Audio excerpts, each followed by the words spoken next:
Welcome to the HMO Property Show. By investors, for investors. Catch us weekly as we discuss all things cash flow positive property investing. Whether you're a seasoned investor, a new landlord, or just curious about property investing, this is the podcast for you. Sponsored by the Co-Living Collective, your trusted partner in creating vibrant and sustainable shared living experiences. Visit us at colivingcollective.com.au to learn more. Welcome back to the HMO Property Show. I'm your host, Neil Gibb, and I've just got back from the trip of a lifetime. And if you've been following me for a while, or you follow me on social media, you'll see that I'm football crazy. I've grown up playing football. I've supported the game all my life, and I've been fortunate enough to go to some of the best football stadiums on the planet and follow my home team, Middlesbrough, and also my national team, England. And I literally just got back late last week, and I went to America to follow England. Stick with me. This is a property podcast, don't get me wrong, so stick with me. I'm going to tie it all into property for you because of some incredible things that I kind of picked up and learned and observed whilst I was following England. And let me just paint the picture for you, right? So every 4 years the World Cup is held in a different country. 4 years ago it was held in Qatar, which is in the Middle East, and this year it was held in USA, Mexico and Canada. And when it was in Qatar, I had a friend who was in Qatar, and I said to myself there and then, I said, I've never been to a World Cup and I'm going to go to one. So I was originally going to take Joe and the kids, and when Joe seen that the itinerary meant that every 3 to 4 days we'd be packing up the suitcases, flying to a different location, and then I'd probably go missing for a day anyway whilst I was at the game, Joe turned around to me and said, look, babe, I know you are crazy about this sport. You just go on your own and you just take us on a holiday later on. And I'm glad she said that because it was hectic. It was frantic, different time zones, stuck in airports, flights being delayed, stuck on the runway for like 2 or 3 hours. And that would have been just carnage with Freddie and Flossie with us as well. But the last game that I seen live was England versus Mexico. And it was in the Estadio Azteca, which is one of the most famous football stadiums on the planet. It's the only stadium to host 3 World Cups. And if you're a football fan, you'll know the name Diego Maradona and Pele. In 1970, I believe Pele lifted the World Cup in the Estadio Azteca. And in 1986, Diego Maradona scored the world-famous Hand of God to knock England out of the tournament, but then also went on to win the World Cup and lift it in the Estadio Azteca as well, which is in Mexico City. And the game itself was one of the best games of football I've ever witnessed, and I think it will be looked upon for the rest of history to say that that was an iconic game, and I'm very proud to say that I was in that stadium. The atmosphere was electric. It was hostile. It was like nothing like I've ever seen on this planet before. And I've been to, Wembley. I've been to Old Trafford where Manchester United play. I've been to Sheffield Wednesday, Hillsborough, another iconic stadium. I've been to Aston Villa, another massive stadium. I've been to the New Camp. I've been to all these different stadiums in America now. I managed to see 7 games all up. And the Azteca was one that was I'll never forget it. In fact, for a few days afterwards, even on the flight home, I kept thinking about being in the stadium, and I just kept feeling the emotion of the gratitude of being there and witnessing such an iconic game, but also being in an iconic stadium as well. And again, if you've just started following us, thank you for following along and following the journey and listening to our content and consuming our content. But if you've been following us for a while, you'll know that, over a decade ago, my wife and I started investing in real estate with the desire, first and foremost, to get me out of fly in, fly out so that I could spend more time with her, because we'd spent so many years trying to get into this beautiful country. And then I spent 2 or 3 weeks at a time away from, at the time, Joe wasn't my wife, but I spent time away from my girlfriend, then fiance, and now wife, and now we've got kids.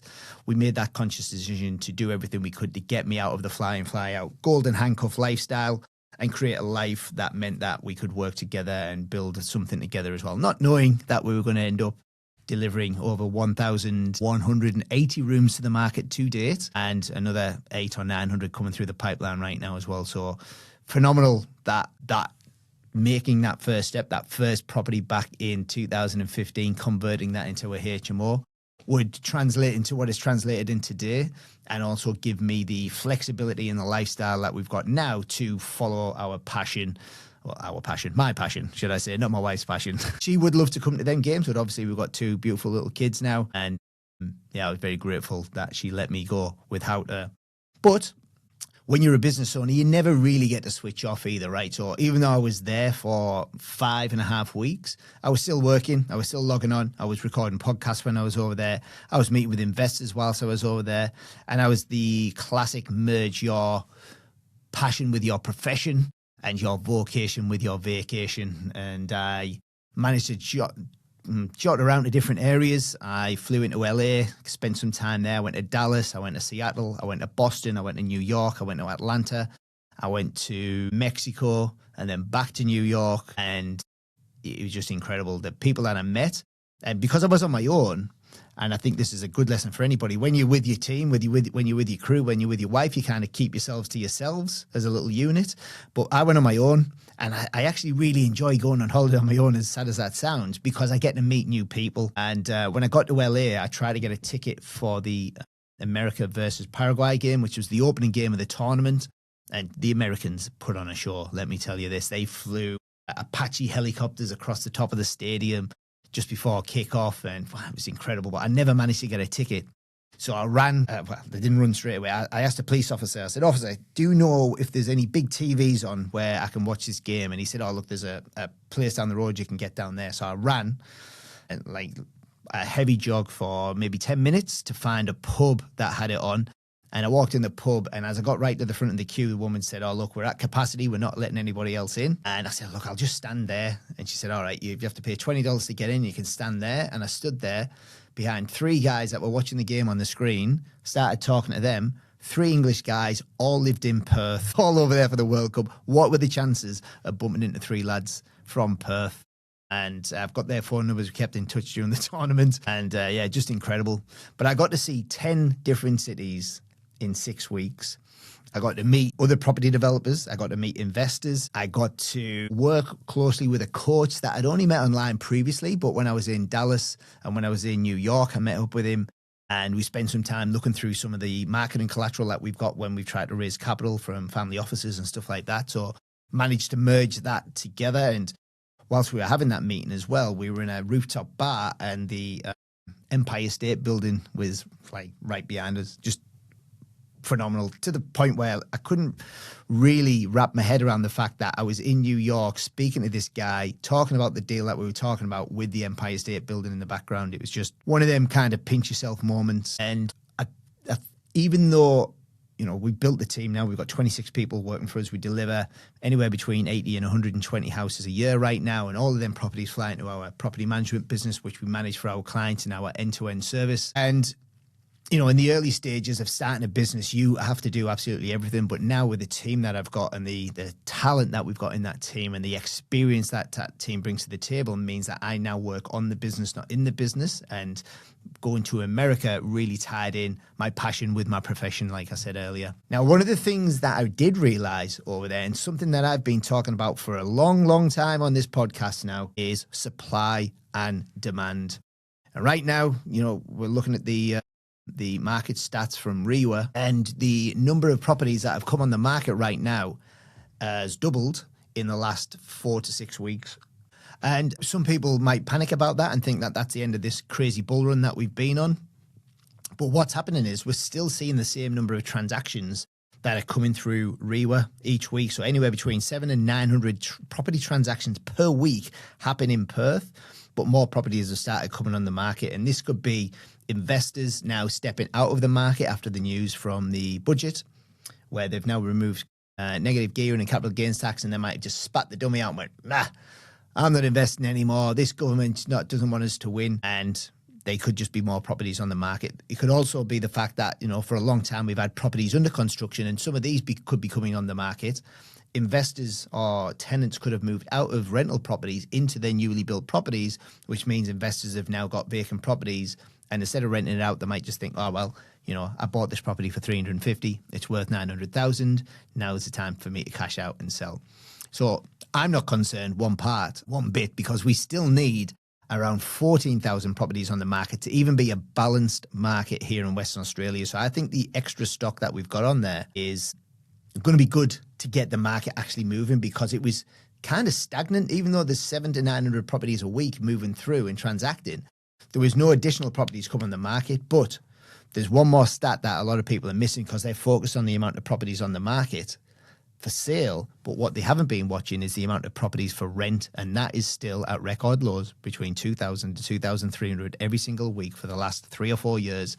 So if more investors drop out of the market, that means there's less properties available for rent, which means rental prices will increase, which will then deliver a much higher yield and start attracting your standard property investors back to the market, because the benefits, or the removal of the benefit of negative gearing against offsetting it against your salary, can then be offset by getting a much higher yield from that property. And classic supply and demand, right? And I seen supply and demand in full effect in America, and FIFA absolutely took advantage of this. And FIFA is the Federation International Football Association. Hope I got that right. But in 2015, FIFA leadership team were dragged out of hotels for corruption. They were taking benefits from people to put World Cups in certain areas.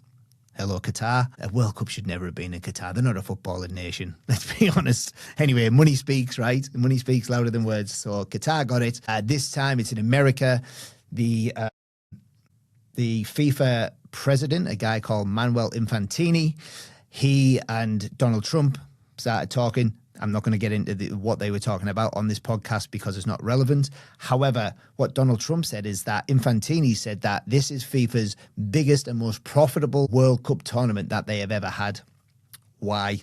Because of supply and demand, right? America, obviously a very wealthy country, also been printing money for fun over the last few years, right? More money has been printed in the last 1 year or 2 years than has been printed in the history of the world. And this was very clear to see, right? There's a lot of wealth in America. There's a lot of money in America. And the ticket prices for games that were in high demand went through the roof.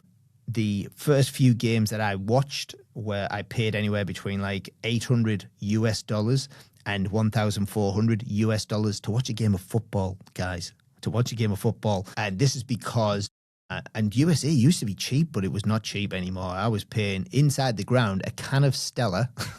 And sorry to bring this, but I think alcohol is a way that you can kind of see how expensive things are, right? It used to always be, how much is a pint down there? How much is a pint there? Can of Stella Artois inside the ground, $19.99 USD. $20 for one can of Stella. And this flowed through into the food, the tickets, everything was just expensive around the stadiums. Outside the stadiums, America, yes, still very pricey, especially when you factor in the US to Australian dollar conversion, because you're essentially paying, 30-40% more on top of what I was paying there. So yeah, I felt like America was quite expensive, but then the tickets became even more expensive, because once we got through the group stages and we got into the knockout stages, the price of the tickets became incredible. And to the point where England versus Mexico cost me $4,790 for one ticket to sit in a stadium for 90 minutes. And I really sat on this for a while and thought, even though I love the game, even though I've got the money, do I want to pay that much money to watch a game of football? And then I tied it back to the experience, the fact that I was there. I'd seen some good games, I'd seen some average games, but now I had the chance to go to an iconic stadium and, watch a game of football. And I had no idea that it was going to be the game of football that it was going to be. But what I did is I kind of sat back and I watched these ticket prices. I thought they were going to get cheaper as we got closer to the game. But again, supply and demand, not enough supply. There's 86,000 seats available in the stadium, and the World Cup attracts billions of people to watch it now. And then you've also got millions of people in America and Mexico. In fact, I believe Mexico City itself has something like 25 million people just in the city where I was. So it's a very densely populated city. And, this is why the tickets were so expensive. We were in Mexico's home nation, home ground, and there was something like 8,000 English fans and 80-odd thousand Mexico fans. So supply and demand, ticket prices went through the roof. I managed to snag one for 4,700 just before the game. But then I got to the game. and I started checking my app online just to see what the prices were, and they were going up. And an hour before kick up, the same ticket that I bought for 4,700 was 5,500. So this is the same as real estate, right? There's not enough supply. There's too much demand. There's lots and lots of money in the economy right now. And real estate is pegged to inflation, because when more money gets brought into the system, people have more cash. They will pay more for things like football tickets and housing. And they will also, they'll pay for the essentials more than they'll pay for the disposable income things like football tickets and stuff like that. But generally, when more money comes into the economy, people start paying more for property, and it pushes the prices up. We're still not building enough properties here in Australia, specifically in Western Australia. There's still a lot of demand. We're still letting more and more people into the country and into Western Australia. And I just think that these prices are going to keep going up. Even though there's more properties on the market right now, I can't see the Perth market dropping back. It might correct over the next month or two, and then I think we'll get some rate cuts towards the back end of the year. If not the back end of the year, definitely think we'll see them next year. And I think the RBA and the market commentators typically talk about Sydney and Melbourne when they talk about the property market. They're probably throwing Brisbane in there now as well. But when them markets start to suffer, this is when Perth starts to shine as well, because we've got higher incomes, we've got cheaper real estate. And if they are trying to stimulate the Sydney and Melbourne markets, then that will flow on nicely to the Perth market. Now, again, when I'm looking at the supply and demand thing, right, when let's say Ghana, and no disrespect to these teams, but let's say Ghana were playing Panama, I looked how much the tickets were there, and they were like $300-400 USD, and half the stadium was empty, right? Because obviously not to get 80,000, 90,000 Panama and Ghana fans into the same stadium is no easy feat. So yeah, them tickets were a lot cheaper. And what I did see as well on them stadiums were the cheaper ones. I was watching these on TV, as you see the Ghana fans at one side in yellow, you'd see the Panama fans either end in white, and then you'd see a lot of neutral fans in that game, because everybody just wants to be part of the World Cup, right? So the cheaper pricing brought more demand into the games that typically wouldn't fill a stadium, but we've got a lot of neutral fans in there as well. And you've got to tie that back into affordable housing as well, right? Because we are we are knee deep right now in the middle of a housing shortage, housing affordability crisis, and a rental shortage as well. And the only thing that, well, not the only thing, but more and more people are now starting to look at their biggest reoccurring expense, which is housing. And they're looking at ways that they can reduce that outgoing, so that they've got disposable income, so they can go to the pub with a friend, so they can go on little trips away and go to Bali, or potentially even go to the World Cup. And this is now the HMO, the rooming house, is becoming more and more popular. Now it's starting to mature in the market. And 10 years ago, when I was standing on my soapbox telling everybody this was the way to invest, very few people listened to me, but now more and more people are starting to catch on. The phone never stops ringing at the office. The inbox is filling up with inquiries from people that are trying to do this themselves, or have built with somebody else and are not happy with their service. And they're built in terrible areas as well, by the way. So there's demand is one thing. Demand in good areas, or good areas, will always attract more demand than fringe suburbs as well, unless you've done some really good DD on them as well. Now, next thing, I did the trip alone, right, which I thought was good. Different country, different cities, different foods, different history in each of these places. Absolutely stunning. Boston was beautiful, Seattle beautiful, New York was like being in an absolute movie. Just walking down the streets and just feeling the buzz of New York was so good, so good. And there's no shortage of things to do in New York either. If you've never been, put it on your list, because it is incredible. But there's also some really beautiful, I thought Dallas was really good. I thought LA, for me, was a little bit of a letdown, especially Venice Beach. But I have some really good friends that lived in Beverly Hills. They had a penthouse in Beverly Hills, so I managed to go to their place, and we had a party on their rooftop terrace. They've got a penthouse there, and got a party in Beverly Hills, which was pretty cool.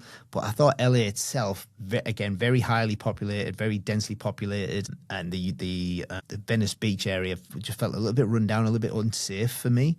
But Beverly Hills, wow, yeah. Woke up the next day, hired a car, drove to Beverly Hills, got some breakfast on Rodeo Drive, and then went and met my friends and caught up with them guys. But again, I think traveling on your own is really good, because you get to connect with people.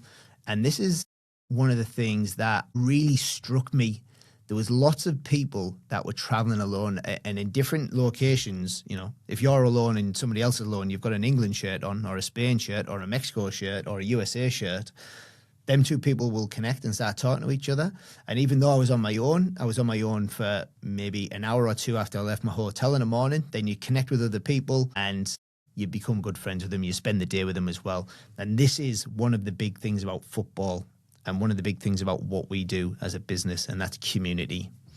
You're going to think, you know, why do a lot of 20, 30, 40, 50, 60-year-old men, and I'll say men predominantly, there was females there obviously, but the football, I would say, was 90 to 95% male and just a small percentage of females. But why do these men follow their football team across the world? Like, I've flown from Australia to Germany to watch a football game before, and we got beat. Let's not talk about that one. But it was about the experience, right? But more about the experience, it's about belonging. It's about connecting. It's about the experience and the connection that everyday life doesn't always give you. Like, you get to get out, you get to celebrate, you get to dance, you get to be hopeful, you get to hang on to the hopes and dreams, you get to be passionate and connect. And yeah, I can feel the emotions coming back up now of being in that football stadium, because when England scored, the Mexicans were incredible people, by the way. Really, really friendly, really, really humble. But when we scored, different story. We got absolutely drenched in Corona. As soon as we scored, we all started, jumped up, singing and dancing, and then all of these cups just came over, full of Corona, full of whatever drink it was, and the England fans just got absolutely drenched. But that didn't dampen our spirits. We just sang louder. But then when you think about, like, you know, there's 8,000-9,000 England fans in this one stadium. Like, I went to the MetLife Stadium in New York, and I think there was like 60,000-70,000 England fans in that stadium and a small amount of Panama fans. Billions of people watching on TV, 48 nations, hundreds of thousands of fans in each of these cities. Like, the airports were just packed constantly. Like, this is one of the biggest tournaments on the planet. On the planet. And it works because of the belonging and the community. And the product, the game itself is one thing, but the passion and the community aspect is what I really witnessed something special when I was there. The England fans were the best fans. Like, the England fans have got a bit of a reputation for being like too drunk or too rowdy or fighting and stuff like that. But what I seen in this tournament was fans standing next to each other, talking to each other, willing each other's team on to win, just having banter and being friendly. You know, it was just really good. Even after the game in Mexico had never been beat at this stadium for many, many years.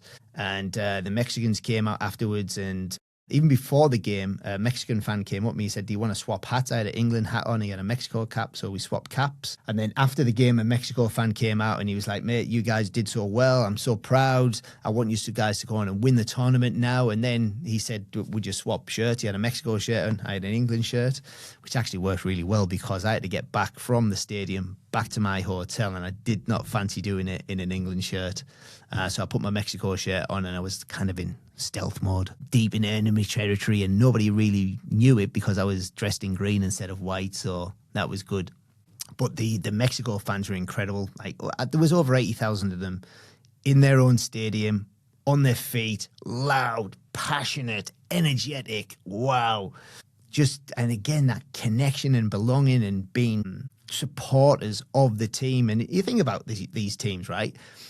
Next time they see that Mexico team, it'll be different. It'll be a different team to the team that they saw. This, because they're out of the tournament now, right? So they might not play again for another 3 to 6 months. And when they play, it won't be the exact same team. And these teams, every year, players come and go, right? But it's the actual support of the nation, or even if it's your club, it's the support of the club, which really brings that connection, right? Because different managers will come in and out and different players will come in and out, but it's the badge on your chest that makes it all worthwhile, makes it all worth following. And when I was connecting with all these different people around these different stadiums, like, you know, where you're from, what do you do, how long you've been here, what games you've been to, you know, I was speaking to people, tradesmen, concreters, nurses, graduates, like the exact same people that are out there watching these games are the exact same people that we are putting into our housing